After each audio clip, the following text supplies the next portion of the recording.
اس میں کئی حکومتیں آئی, مسلمانوں نے کی, سکھوں نے کی, پٹھانوں نے کی, پھر اس میں یہ ڈوگروں نے خریدا اس ریاست کو, تو پھر اس میں پھر اسلام آیا, لاکھوں کی تعداد میں لوگ مسلمان بھی ہوئے. تو یہ ایک کہانی ہے. اس کہانی کو ختم کرنے کے لیے جب ہندوستان فیل ہو گیا, ناکام ہو گیا اس تحریک کو دبانے میں ہندوستان ناکام ہوا. ہندوستان کا اصلی چہرہ بے نقاب کیا ہماری ٹیمز نے جنیوا کے اندر, ہیومن رائٹس کونسل کے اندر اور دنیا کے تمام پاور سینٹرز کے اندر ہم لوگ گئے,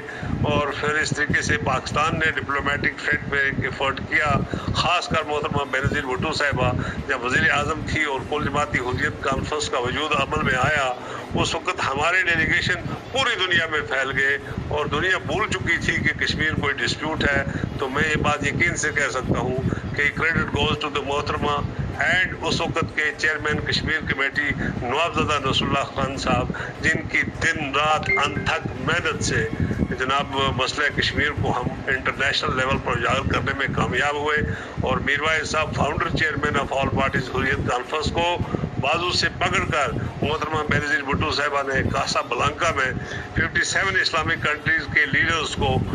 تعارف کروایا کہ he is the leader of the Kashmir freedom struggle. تو اس طرح پھر اس وقت کے ساتھ مجاہد اول سردار محمد عبد القیوم خان صاحب اور دیگر ہمارے جو قائدین ہیں وہ بھی شامل تھے. محترم شاہ صاحب, ایک اس حوالے سے جب 5 اگست ہے اور اس سے پہلے حکومت پاکستان نے ایک فیصلہ کیا ہے یا ایک خبر سامنے آئی ہے ایک تجویز کی صورت میں کہ کشمیر ہائی وے کا نام سری نگر روڈ رکھ دیا جائے,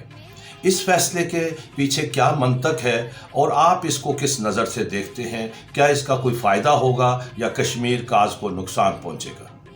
جہاں تک مقبوضہ ریاست جموں و کشمیر کا تعلق ہے, لداخ ہے, جموں ہے یا ویلی ہے, اور بڑے بڑے انسٹیٹیوشنز ہیں, بڑے بڑے شہر ہیں,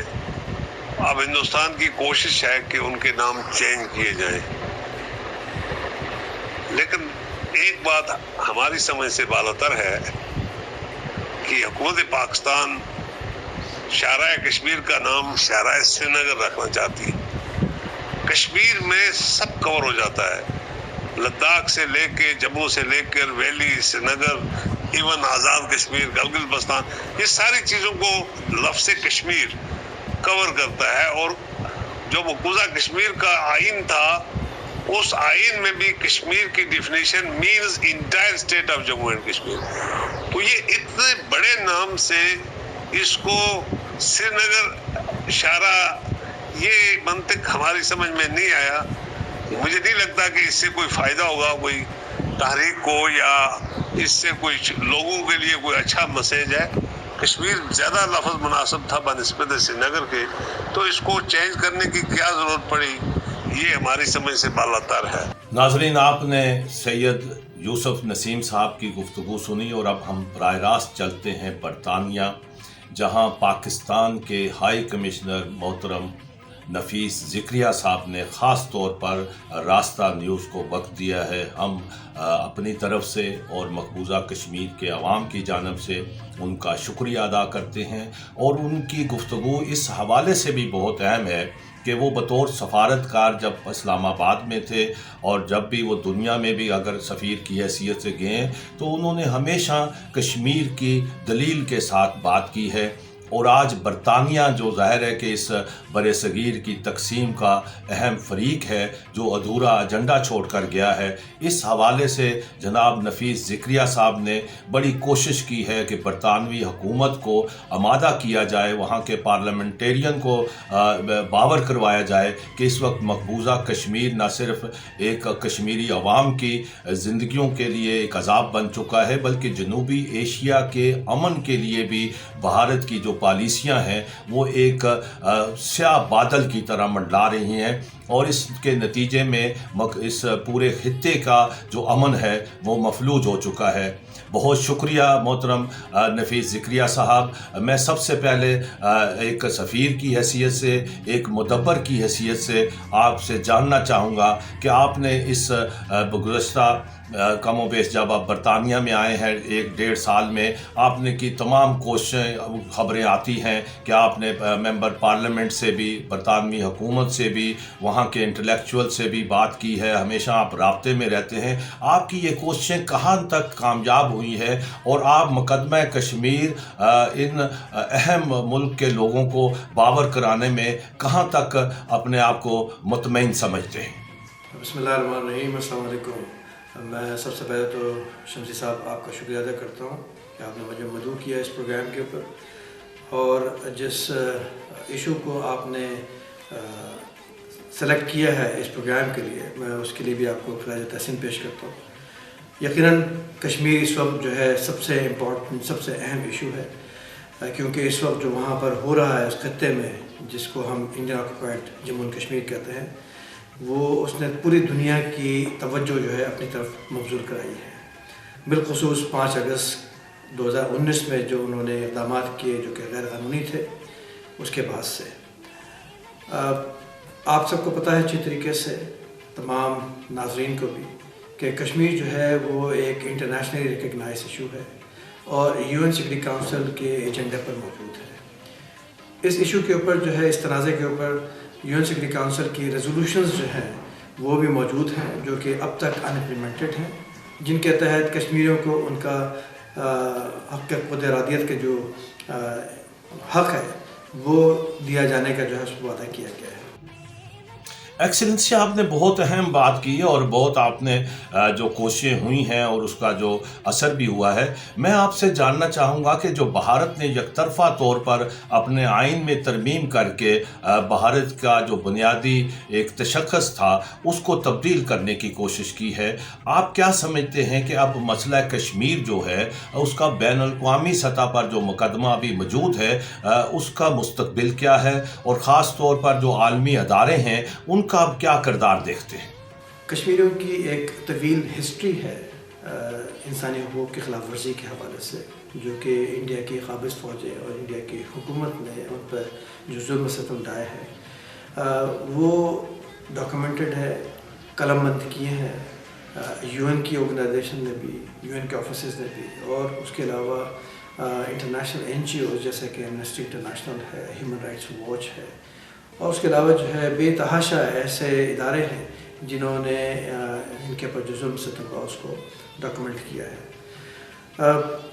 5 اگست 2019 میں جو ایک غیر قانونی اقدام انہوں نے انڈیا نے اٹھایا تھا اس کا اسٹیٹس چینج کرنے کے لیے کشمیر کا، وہ یقیناً وائلیشن تھی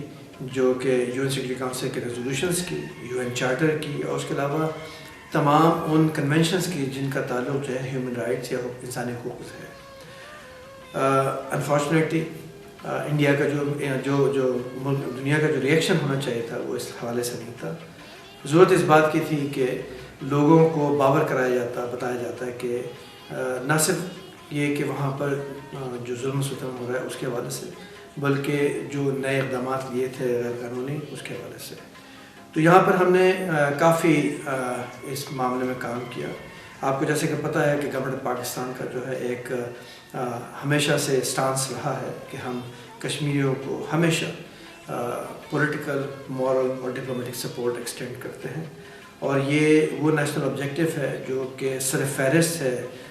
پاکستان کے نیشنل آبجیکٹیوز کے اندر۔ اس کی مناسبت سے ہم گاہے بگاہے جو ہے مستقل ہمارے تمام مشنز، ہمارے تمام سفرہ جو باہر مقیم ہیں اور ہمارے فارن آفس ہے ودن پاکستان، اس کے بارے میں کشمیر میں جو ڈیولپمنٹس ہوتی رہی ہیں، جو ظلم و ستم ہوتا رہا ہے، جو انسانی حقوق کی پامالی ہوتی رہی ہے، اس کے حوالے سے جو ہے وہ آگاہی دیتے رہے۔ یہاں پر انسانی حقوق کے حوالے سے جو ہے ہمیں بہت زیادہ پذیرائی ہوئی ہے اس معاملے کو سننے کے لیے۔ برٹش پارلیمنٹیرینز جو ہیں ایک بہت بڑی تعداد میں جو ہے انہوں نے ہمیں سنا بھی ہے اور اس پہ اپنا جو ہے ایک اظہار بھی کیا، کنسرن بھی جو ہے ریز کیا ہے کہ انڈین آکوپائڈ کشمیر میں جو اس وقت ظلم و ستم ہو رہا ہے اس کے حوالے سے، بالخصوص 5 اگست کے 2019 کے بعد سے جو وہاں پر ڈیولپمنٹس ہوئی ہیں، جو ملٹری سیج چل رہا ہے جس کو اب پورا 1 سال آج کمپلیٹ ہو گیا ہے انفارچونیٹلی، تو وہ جو کہ ابھی تک چل رہا ہے اس کے حوالے سے بھی جو ہے انہوں نے یہاں کے جو پارلیمنٹیرینس ہیں انہوں نے اپنے تحفظات کا اظہار کیا ہے، جس کی آپ سمجھ لیں کہ اس طرح بھی آپ کے سامنے اس کو آپ جج کر سکتے ہیں کہ برٹش پارلیمنٹ کے اندر جو ہے 90 دفعہ جو ہے کشمیر کے کوشچن کے حوالے کشمیر کے حوالے سے جو ہے وہ بات چیت ہوئی ہے، اور تقریباً کوئی 100 سے زیادہ پارلیمنٹیرینز ہیں انہوں نے خطوط لکھے ہیں، سوشل میڈیا پہ اپنے تحفظات کا اظہار کیا ہے اور اپنے برہمی کا اظہار کیا ہے اور کنڈیم کیا ہے انڈین آکوپائڈ کشمیر میں جو انڈین قابض فوج ہے جو اس وقت حرکت کر رہی ہے اس کے حوالے سے۔ تو اگر آپ اس پس منظر میں دیکھیں گے تو میں سمجھتا ہوں کہ بہت زیادہ کافی حد تک جو ہے لوگوں کی آراء کو جو ہے وہ تقویت ملی ہے، لوگوں کی جو آراء ہے وہ کافی آگے چلی ہے، اور اس حوالے سے جو ہمارا موقف ہے کشمیر کے حوالے سے اس کو بڑی تقویت ملی ہے۔ ایکسیلنسی، بہت اسی آپ کے اسی نقطے کو میں آگے بڑھاؤں گا کہ اس ساری صورتحال میں ظاہر ہے 1 برس ہو چکا ہے 5 اگست کو جب وہاں کرفیو نافذ ہوا اور ایک طویل جبر کی رات ہے۔ ان حالات میں جو حکومت پاکستان کی کوششیں ہیں ان کو کس انداز میں آپ سمجھتے ہیں کہ مزید ان میں ایک طاقت لائی جائے تاکہ جو دنیا کے پاور ہاؤس ہیں، کیپٹلز ہیں، وہاں تک ہماری بات جو ہے یا کشمیری عوام کا جو مقدمہ ہے کس انداز سے اٹھایا جائے کہ یہ ایک جبر کی رات جو ہے وہ ختم ہو سکے؟ آپ کے سوال کا جواب کہ جو 5 اگست 2019 میں جو غیر قانونی اقدامات کیے گئے اس کے حوالے سے میں کہنا چاہوں گا کہ ہمیں دیکھنا ہے کہ یہ موٹیو کیا ہے، اور یہ بات میں نے اپنی جو بریفنگز ہیں جو کہ ہاں برٹش پارلیمنٹ میں میں نے بریفنگز دی ہیں، برٹش پارلیمنٹیرینس کو بہت کئی دفعہ پارلیمنٹیرینس کو جو ہے میں نے بریفنگ دی ہے، اور مختلف جو یہاں پر جماعتیں ہیں، سیاسی جماعتیں، ان سب کے عہدیداران کو بھی اور ان کے ممبران کو بھی جو ہے میں نے بریفنگ دی ہے۔ اس حوالے سے میں یہ کہنا چاہوں گا کہ اگر آپ غور سے دیکھیں گے تو آپ کو یہ چیز واضح طور پہ نظر آئے گی کہ اس میں ایک میجر جو اس کا جو موقف تھا وہ یہ تھا انڈین گورنمنٹ کا کہ انڈین آکوپائڈ جموں کشمیر میں ڈیموگرافک چینج لا سکے، ایک میسو اسکیل پر اور ایک ہائی سپیڈ ہائی پیس کے اوپر، اور جس کا ثبوت جو ہے وہ آپ کو جو جموں کشمیر ری آرگنائزیشن آرڈر جو 2020 کا انہوں نے جاری کیا، اور اس کے فوراً بعد جو ہے پھر اس کے بعد انہوں نے ڈومیسائل جو میجرز اناؤنس کیے، جس کے تحت انہوں نے ایک ہائی پیس کے اوپر غیر کشمیریوں کو اس بات کی اجازت دے دی، اس بات کے لیے ایک راستہ بنا دیا کہ وہ وہاں پر کشمیریوں کے اس لینڈ کے اوپر جو ہے قبضہ کر سکیں اور وہ وہاں پر جو ہے سیٹل ہو سکے۔ اس پس منظر میں دیکھیں اس کو یاد رکھنا ہوگا، اور میں آپ کے ذریعے جو ہے تمام سامعین کو بھی اور ناظرین کو یہ بتانا چاہوں گا کہ یہ جو ڈیموگرافک چینج ہے یہ صرف جو 5 اگست میں کے بعد جو کارروائیاں ہوئی ہیں اس کے پس منظر میں دیکھنے کی ضرورت نہیں، بلکہ اس کو بڑے اس میں پس منظر میں دیکھنے کی ضرورت ہے، کیونکہ یہ انہوں نے سسٹمیٹکلی جو ہے ڈیموگرافک چینج لے کر آئے۔ اگر آپ 1947 کا ماسیکر دیکھیں گے تو اس میں سے جموں کے اندر جو ہے انہوں نے 500,000 یعنی 5 لاکھ کشمیری مسلمانوں کو جو ہے وہ ایکسٹرمینیٹ کر دیا۔ اسی وقت جو ہے ڈیموگرافک چینج آ گئی وہاں پر۔ پھر 1947 میں اسی جینوسائیڈ کا جو ایک اور حصہ تھا جس کے اندر انہوں نے فورسڈ ایکسپلژنس کی تھی، تو وہاں سے تقریباً 1 ملین کشمیریوں کو جو ہے جموں سے صرف جموں سے جو ہے وہ ڈسپلیس کر دیا گیا، اور ان کو مجبوراً جو ہے ہجرت کر کے آزاد کشمیر میں اور پاکستان کے دوسرے علاقوں کے اندر جو ہے وہ سیٹل ہونا پڑا۔ تو آپ اس سے دیکھ لیں کہ صرف جموں کے اندر جو ہے 1947 کے اندر نومبر میں ہی جو ہے ایک بہت بڑی ڈیموگرافک چینج آ گئی۔ پھر یہ جو ٹول ہے لوگوں کو مار کر ڈیموگرافک چینج لانے کا، یہ انڈیا مستقل استعمال کرتا رہا ہے 1947 سے اب تک۔ اگر آپ دیکھیں گے تو 1989 کے بعد سے بے تحاشا 2 درجن سے زیادہ جو ہے انہوں نے ماسیکرز کیے ہیں، جن کی پوری ایک لسٹ اویلیبل ہے اور آن لائن اویلیبل ہے مختلف ویب سائٹس کے اوپر، ہمارے پاس بھی اس کی ساری ڈیٹیلز اویلیبل ہیں. کوئی جو جاننا چاہے گا وہ یقیناً پاکستان ہائی کمیشن کی ویب سائٹ پہ بھی کشمیر کا جو سیگمنٹ ہے وہاں جا کے اس کو رجوع کر سکتا ہے, اور منسٹری آف فارن افیئرس کی جو ویب سائٹ ہے اسلام آباد کی اس کو بھی رجوع کر سکتا ہے. غرض یہ ہے کہ قتل و غارت گری سسٹمیٹک اور پرپیچول جینوسائڈ جسے ہم کہتے ہیں, اس کے ذریعے ایک تو ڈیموگرافک چینج وہ لے کر آ رہے ہیں. اس کے علاوہ جو ہے ماضی میں بھی جو ہے انہوں نے ایسے اقدامات کیے ہیں, ایڈمنسٹریٹو میشرز لیے ہیں جس کے تحت جو ہے انہوں نے ہزاروں tens of thousands of non Kashmiri کو لا کے وہاں پر سیٹل کیا ہے, لوگوں کو سرٹیفکیٹس ایشو کیے ہیں اور بڑے اسپیڈی طریقے سے ایشو کیے ہیں. اس کے علاوہ بھی جو ہے ڈیموگرافک چینج کے لیے اب جو ان کا موجودہ جو ٹول انہوں نے استعمال کیا ہے کہ ری آرگنائزیشن آرڈر لے کر آئے ہیں, اور پھر اس ری آرگنائزیشن آرڈر کو امپلیمنٹ کرنے کے لیے انہوں نے جو کارروائی کی ہے وہ یقیناً پوری دنیا جو ہے اس نے مذمت بھی کی ہے, اور بلکہ میں اس کو گردانتا ہوں, بلکہ ہر قانون کے نگاہ سے دیکھیں تو یہ کرائمز اگینسٹ ہیومینٹی کے زمرے میں آتا ہے, انٹرنیشنل کنونشنز کے کانٹروینشن ہے تمام ہیومن رائٹس کے حوالے سے دیکھا جائے تو اس میں انہوں نے یہ جو ری آرگنائزیشن آرڈر تھا ملٹری سیج ساتھ لے کر آئے ہیں, جس میں لوگوں کی موومنٹ بند کر دی, اور پھر رات کو بالخصوص رات کو جو ہے انہوں نے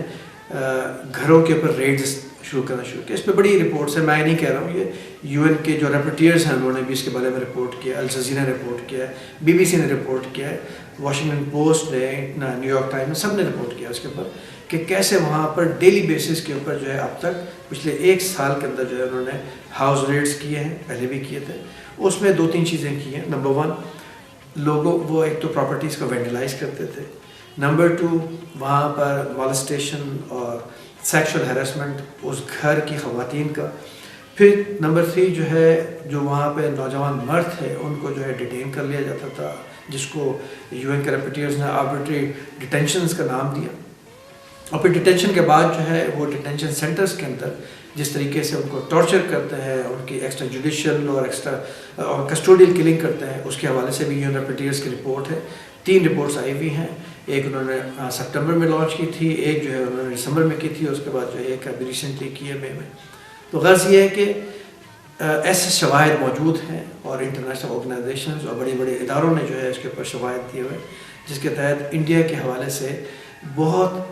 جو ہے کارروائیاں کی جا سکتی ہے, اور ان کے انڈیا کے اوپر جو ہے اکنامک سینکشنز لگائی جا سکتی ہے. جو انہوں نے کرائمز اگینسٹ ہیومینٹی کمٹ کیے ہیں ان کے قابض فوجیوں نے, ان کے اوپر مقدمات چلایا جا سکتا ہے.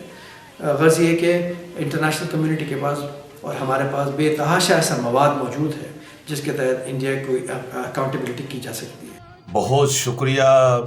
نفیس ذکریہ صاحب, ہائی کمشنر برطانیہ. آپ نے ہمیں وقت دیا, آپ کی ظاہر انٹرویو آپ کا بڑا تفصیلی ہے. ہم کوشش کریں گے کہ وہ ایک الگ نشست میں آپ کا پورا, کیونکہ آپ نے جو گفتگو کی ہے وہ یقیناً احاطہ کرتی ہے پورے اس مقدمے کا, لیکن چونکہ آج مسئلہ 5 اگست تک پر بات کر رہے ہیں, آپ کا تفصیلی انٹرویو, اور میں اپنے ناظرین سے بھی کہنا چاہتا ہوں کہ ہائی کمشنر محترم نفیس ذکریہ صاحب کا جو تفصیلی انٹرویو ہے وہ بہت جلد ہم راستہ نیوز پر نشر کریں گے تاکہ اس مسئلے کے حوالے سے مزید رہنمائی مل سکے. آپ کا بہت بہت شکریہ. ناظرین, آپ نے محترم نفیس ذکریہ صاحب جو ہائی کمشنر ہیں برطانیہ میں پاکستان کے اور بھرپور نمائندگی کر رہے ہیں, ان کی گفتگو کا کچھ حصہ سنا ہے. اور اب ہم براہ راست چلتے ہیں اسلام آباد, جہاں جناب ہمارے ساتھ ہیں سینئر سفارتکار, فرانس میں پاکستان کے سفیر رہ چکے ہیں, کئی ملکوں میں اپنی سفارتی ذمہ داریاں پوری کر چکے ہیں, اور اس پورے خطے کی اور بین الاقوامی سیاست پر گہری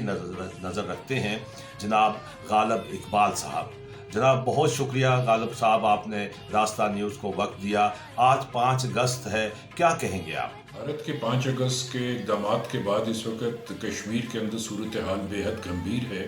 وہاں کے جتنے بھی لوگ ہیں وہ اس وقت مکمل کرفیو اور قید کی صورتحال میں مبتلا ہیں.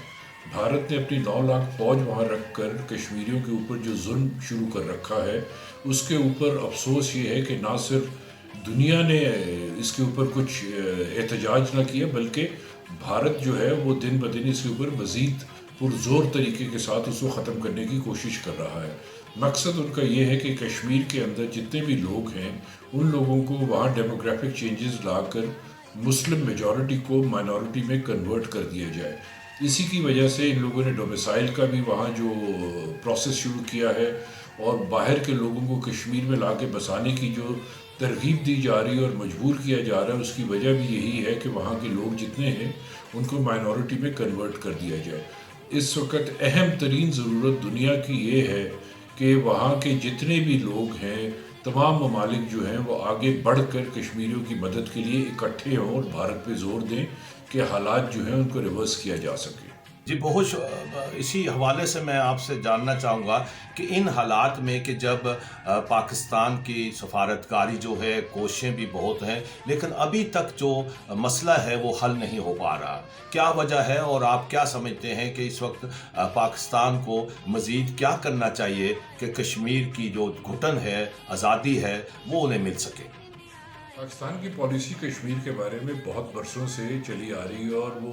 مستقل پالیسی ہے جس کے تحت پاکستان نے ہمیشہ ان کو سفارتی اور اخلاقی مدد دینے کی کام کیا ہے۔ اس وقت ضرورت ہے کہ میرے خیال میں پاکستان کو آؤٹ آف باکس سولوشنز کی طرف جانا چاہیے، جس میں سب سے اہم یہ ہے کہ کشمیر کی ایک گورنمنٹ ان ایگزائل بنانے کی ضرورت ہے اور اس کو پاکستان پوری طرح سپورٹ کرے تاکہ بھارت کے اوپر پریشر ڈالا جا سکے۔ دوسری چیز یہ ہے کہ جو بھارت میں اس وقت دوسری علیحدگی پسندانہ تحریک چل رہی ہیں ان کی بھی گورنمنٹ ان ایگزائل بنانے میں مدد کروائے پاکستان، تاکہ بھارت کے اوپر اتنا پریشر جنریٹ کیا جا سکے کہ وہ اپنے پچھلے برس کے 5 اگست کے اقدامات کو جو ہے ریورس کرنے کے اوپر سوچنے کے لیے مجبور ہو جائے۔ پاکستان کو ایک اور اہم قدم اٹھانے کی ضرورت یہ ہے کہ RSS ایڈیالوجی جو ہے اس وقت اس نے نہ صرف خطے کو جنگ کے حالات میں مبتلا کر رکھا ہے بلکہ آئندہ آنے والے مہینوں میں اور سالوں میں وہ بہت زیادہ خرابی پیدا کر سکتا ہے۔ ہمیں چاہیے کہ اپنے پارلیمنٹ کے ذریعے RSS کو ایک دہشت گرد تنظیم کے طور پر ڈکلیئر کروا کر اس کو اناؤنس کر دیا جائے تاکہ ایک پریشر اور جنریٹ کیا جائے بھارت کے اوپر۔ غالب صاحب،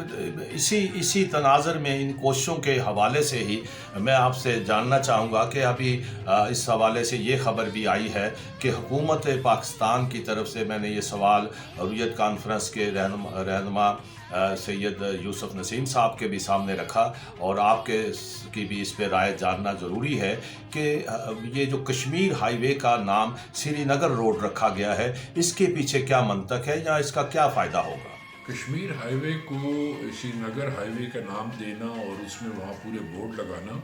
میرے خیال میں یہ اس قسم کے جو اقدامات ہیں یہ بھارت کو صرف چڑھا سکتے ہیں اور بھارت تنگ ہو سکتا ہے اس کے اوپر، لیکن اس کی کوئی پریکٹیکلٹی جو ہے وہ مجھے نظر نہیں آتی۔ پہلے کشمیر ہائی وے تھا، وہ پورے ایک خطے کے بارے میں تھا نام اس کا، اور اب سری نگر ہو گیا، اب آپ نے ایک شہر کے اوپر اس کا نام کر دیا۔ ان چیزوں سے ٹھیک ہے، یہ کھیل جو ہے بھارت نے شروع کیا ہے، لیکن میرے خیال میں ان چیزوں سے سفارتکاری میں کسی قسم کے کوئی فوائد حاصل ہونے کے امکانات نہیں ہوتے۔ آپ نے بڑی بجا بات کی کہ اس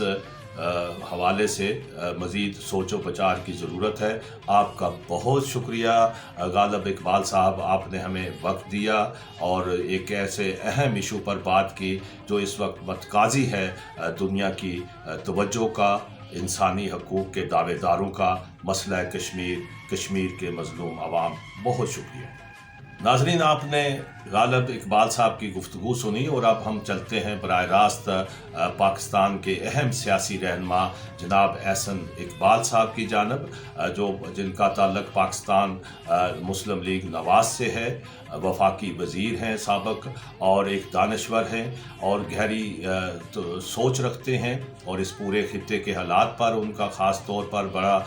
گرفت ہے۔ بہت شکریہ احسن اقبال صاحب، آپ نے راستہ نیوز کو وقت دیا۔ آج 5 اگست ہے اور ایک جبر کی طویل رات ہے جو بھارت کے وزیر اعظم نریندر مودی نے کشمیری عوام پر مسلط کی ہے۔ آپ کیا کہیں گے؟ کشمیر پہ بھارت کے غیر قانونی قبضے کا جو کہ اس نے 5 اگست 2019 کو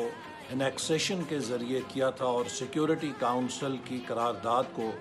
ردی کی ٹوکری میں پھینک دیا، آج 1 سال ہو گئے ہیں۔ 1 سال سے مقبوضہ کشمیر کے عوام نہتے شہری لاک ڈاؤن اور انفارمیشن بلیک آؤٹ کا شکار ہیں۔ ان پہ بھارت کی سیکیورٹی فورسز نے ظلم کا بازار گرم کر رکھا ہے۔ بدقسمتی سے حکومت پاکستان مسئلہ کشمیر کو دنیا کے سامنے اجاگر کرنے میں ناکام رہی ہے اور بھارت کی حکومت پہ کسی قسم کے مؤثر سفارتی دباؤ کو لانے میں بھی بری طرح ناکام رہی ہے۔ پاکستان ایک ممتاز ایٹمی اسلامی طاقت ہے، لیکن اسلامی ممالک کے سربراہی اجلاس تک کو نہیں بلایا جا سکا۔ سربراہی اجلاس تو دور کی بات ہے،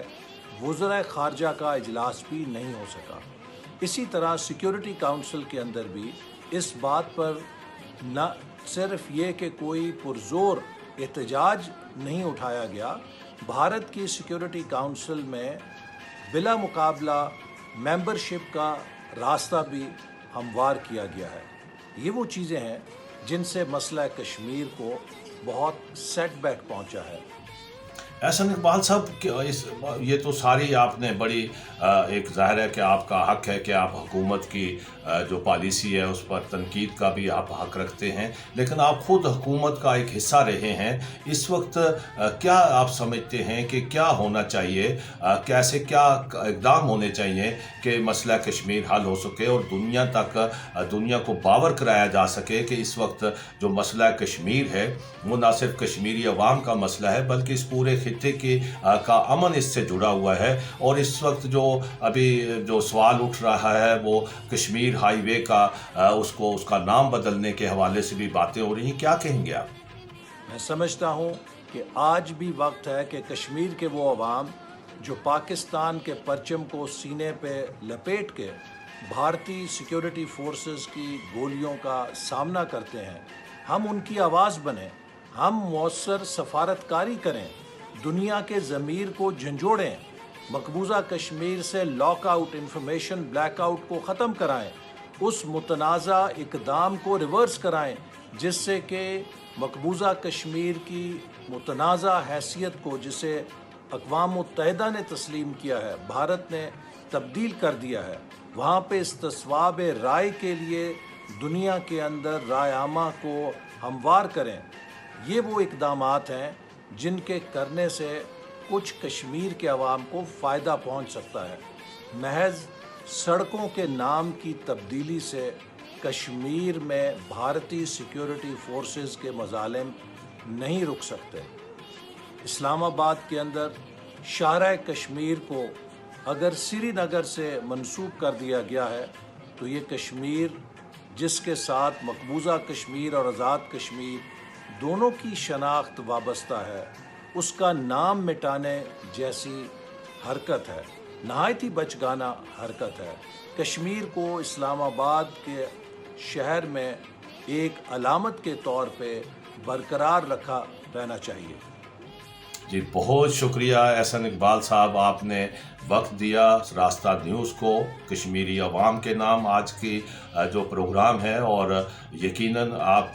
کی بھی خواہش ہے، ہر باشعور شہری کی یہ خواہش ہے، انسانوں کی خواہش ہے کہ مقبوضہ کشمیر کے لوگوں کو آزادی ملے، وہ بھی زندگی کا ایک سانس لے سکیں آزاد فضاؤں میں۔ آپ کا بہت بہت شکریہ۔ ناظرین، گفتگو کا سلسلہ جاری ہے۔ 5 اگست جبر کی رات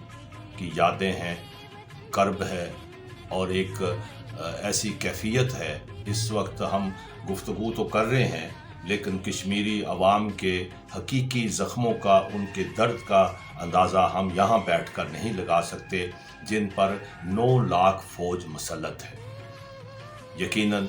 اس حوالے سے جو آزاد کشمیر کی سیاسی لیڈرشپ ہے وہ اس پہ بات کرتی ہے، بیس کیمپ میں رہتی ہے۔ ہم نے مدعو کیا ہے جناب پاکستان پیپلز پارٹی آزاد کشمیر کے صدر جناب لطیف اکبر صاحب۔ بہت شکریہ لطیف اکبر صاحب۔ 5 اگست کے حوالے سے آپ کیا کہیں گے اور آپ کے ذہن میں کیا خاکہ ہے مستقبل کا؟ بسم اللہ الرحمن الرحیم۔ کشمیر کے 5 اگست کے بعد بھارت نے جو غیر آئینی اور غیر قانونی اقدامات کیا ہے، یہ نہ صرف اس کے اپنے آئین کی خلاف ورزی ہے، بلکہ یہ اقوام متحدہ کی جو سیکورٹی کو اس کی ریزولوشن کی بھی وائلیشن ہے۔ تو یہ میں سمجھتا ہوں کہ کوئی بھی ایسا اقدام جو اقوام متحدہ کی قراردادوں کے بغیر ہو، اس کی کوئی قانونی حیثیت نہیں بنتی۔ تو اس طریقے سے اگرچہ بھارت نے یہ کوشش کی ہے کہ وہ کشمیر کے ایشو پہ یک طرفہ طور پہ اس پہ کوئی تبدیلی کرے، اس سے جو تبدیلیاں کی بھی ہیں، لیکن ان کی کوئی آئینی قانونی اور انٹرنیشنل سطح پہ اس کی کوئی حیثیت اس وجہ سے نہیں بنتی کہ جب تک اقوام متحدہ کی قراردادیں موجود ہیں وہ اپنی جگہ پہ اسی طریقے سے مؤثر ہے جیسے مشہور جس کا بعض خود بھی سگریٹری ہے، اور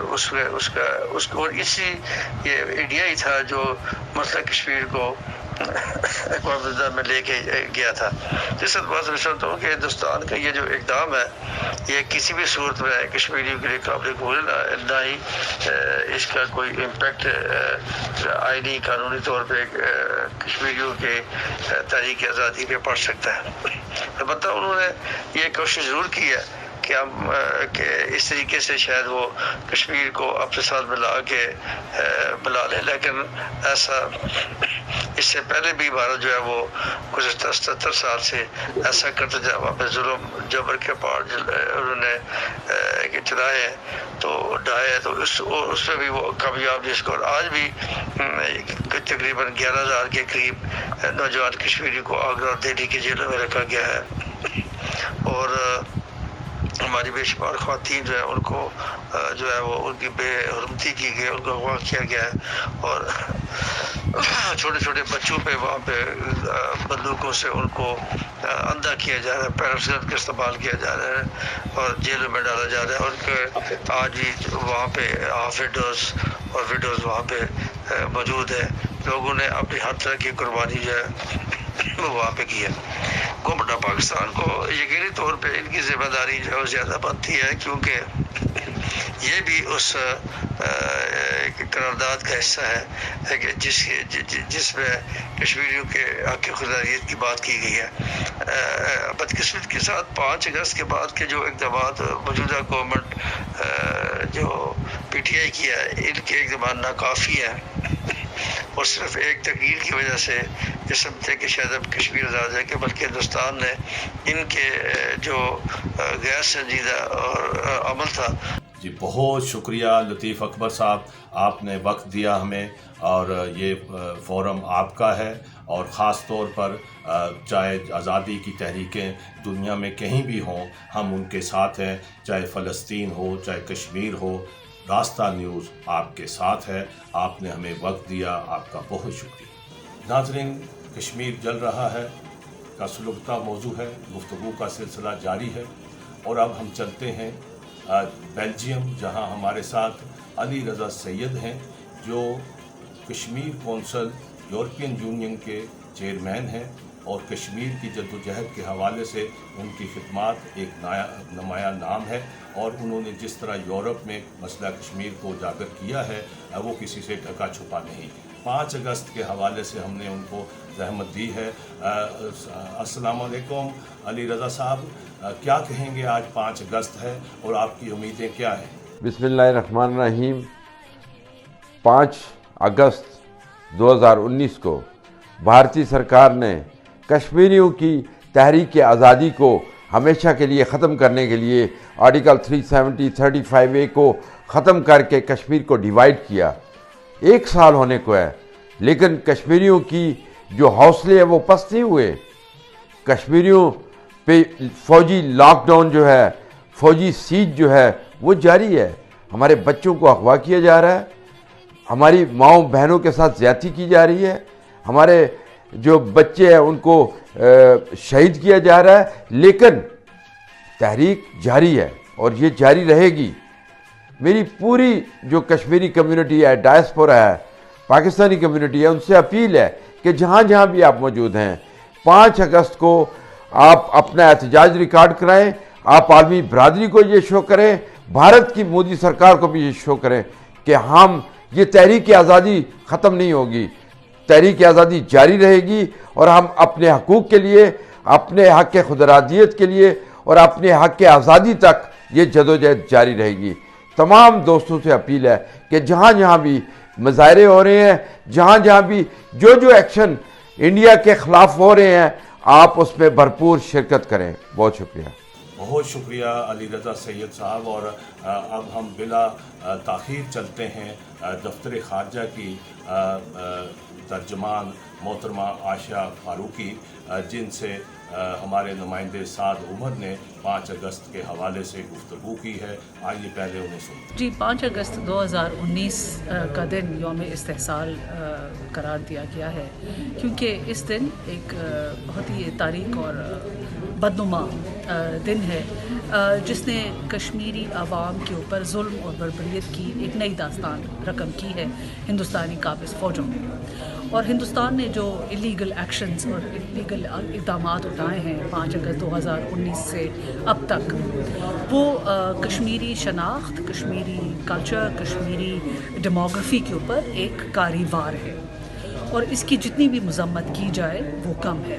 اور نہ صرف پاکستان کی طرف سے اس کی مذمت ہوئی ہے بلکہ دنیا کے ہر انٹرنیشنل آرگنائزیشن، چاہے وہ UN سیکیورٹی کونسل ہو، چاہے وہ OIC ہو، چاہے وہ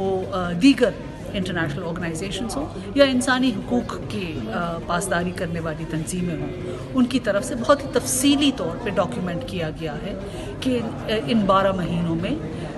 قابض فوجوں نے، ہندوستانی قابض فوجوں نے کشمیری عوام کے اوپر، بچوں کے اوپر، بوڑھوں کے اوپر، نوجوانوں کے اوپر، خواتین کے اوپر جو ظلم کیا ہے، جس طرح ایکسٹرا جوڈیشل کلنگز کی ہیں اور نوجوانوں کا خون کیا ہے، اور پھر ان کی جو ان شہیدوں کی لاشیں بھی ان کے لواحقین کو نہیں دی ہے تاکہ ان کی اذیت کو مزید اس میں اضافہ کیا جائے۔ تو یہ ایک اس مہذب معاشرے کی علامت نہیں ہے۔ آج خطے کی یہ صورتحال ہے کہ ہندوستان کے اقدامات نہ صرف مقبوضہ جموں و کشمیر کے حوالے سے یا پاکستان میں LOC اور ورکنگ باؤنڈری کی خلاف ورزی، سیز فائر وائلیشنز کے حوالے سے، بلکہ جو آپ آج خطے کے دوسرے ممالک کے ساتھ ہندوستانی رویہ آپ دیکھ رہے ہیں، اس کی وجہ سے جو خطے کے پیس اینڈ ڈیولپمنٹ کے کلیکٹیو گولز اور اہداف ہیں، اس کے اوپر جو سب سے بڑی رکاوٹ آج ہے وہ ہندوستان بن چکا ہے۔ تو یہ ایک کلیکٹیو اوپینین ہے جو اب خطے میں سے نکل رہا ہے، اور خطے کی دیگر ملکوں کی بھی یہی آواز ہے کہ ہندوستان جو ہے وہ اب ایک ہمارے لیے رکاوٹ کا باعث بن رہا ہے اور خطے میں خطرے کا باعث بن رہا ہے۔ پاکستان کے جو اقدامات ہیں انٹرنیشنل کمیونٹی کو مقبوضہ جموں اینڈ کشمیر کے حوالے سے، وہ انشاءاللہ اور اس میں بہت پرزور طریقے سے یہ اٹھائے جائیں گے۔ 5 اگست کا پھر ایک دن یوم استحصال جو آنے والا ہے اگلے 5 دنوں میں، اور اس کے بعد بھی یہ ایک سسٹین ڈپلومیٹک کیمپین ہے جو پاکستان جاری رکھے گا۔ ناظرین، آپ نے دیکھا کہ محترمہ عائشہ فاروقی بھی پرعزم ہیں اور دفتر خارجہ کی جانب سے مسئلہ کشمیر کو دنیا بھر میں اجاگر کرنے کے حوالے سے ان کے گفتگو ہمیشہ بڑی پراثر ہوتی ہے اور وہ پرعزم رہتی ہیں۔ آج بھی انہوں نے یہی بات دہرائی ہے 5 اگست کے حوالے سے، جو وہاں حالات ہیں ان کی صورتحال پر روشنی ڈالی ہے، عالمی اداروں کی بھی بات کی ہے۔ بہرحال ناظرین اور ہمارے سننے والے دوستوں، آپ نے بہت وقت دیا آج، لیکن میں اس بات کو، اس گریٹ ڈبیٹ کو یہاں کنکلوڈ کرنا چاہوں گا کہ آج دارالحکومت میں بہت گہما گہمی رہی، جس کا میں نے ذکر بھی کیا کہ پہلے وزیر اعظم عمران خان نے نئے پاکستان کے نئے نقشے کا اعلان کیا، جس کی منظوری کابینہ سے لی گئی، اور اس نئے نقشے میں مقبوضہ کشمیر کو بھی پاکستان کا حصہ دکھایا گیا ہے۔ اسی طرح دفتر خارجہ میں وزیر خارجہ نے تمام سیاستدانوں کو مدعو کیا تھا، جس میں پاکستان پیپلز پارٹی